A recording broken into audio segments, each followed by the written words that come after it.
मुअत्तल अपोजिशन अरकान पंजाब असम्बली के खिलाफ रेफरेंस का मामला हुकूमती इत्तेहाद की मुज़ाकराती कमेटी तश्कील दे दी गई है।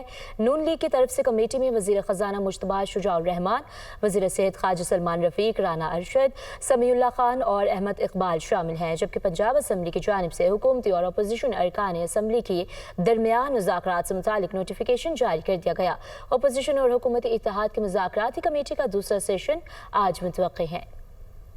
पंजाब असम्बली के मुअत्तल अपोजिशन अरकान के खिलाफ रेफरेंस का मामला हुकूमती इत्तेहाद की मुज़ाकराती कमेटी तश्कील। हुकूमती मुज़ाकराती कमेटी में वज़ीर ख़ज़ाना मुश्तबा शुजाउर रहमान, वज़ीर सेहत ख्वाजा सलमान रफ़ीक, राना अरशद, समीउल्लाह खान और अहमद इकबाल शामिल। पीपल्स पार्टी से अली हैदर गिलानी, मुस्लिम लीग क़ायफ से चौधरी शाफिक हुसैन और IPP से शुएब सदीकी मुज़ाकराती कमेटी में शामिल। ज़राए के मुताबिक अपोजिशन की जानिब से opposition leader Malik Ahmad Bhachar, parliament leader Ali Imtiaz वड़ाई, सदर लाहौर शेख इम्तियाज, एजाज शफी और दीगर के नाम स्पीकर को भिजवाए जाएंगे। हुकूमती इत्तेहाद और अपोजिशन मुज़ाकरात की कामयाबी पर सिफारिशात मुरत्तब करेंगे। ज़राए के मुताबिक अपोजिशन और हुकूमत के मुज़ाकरात कामयाब होने पर स्पीकर अपोजिशन अरकान के खिलाफ रेफरेंस वापस ले लेंगे।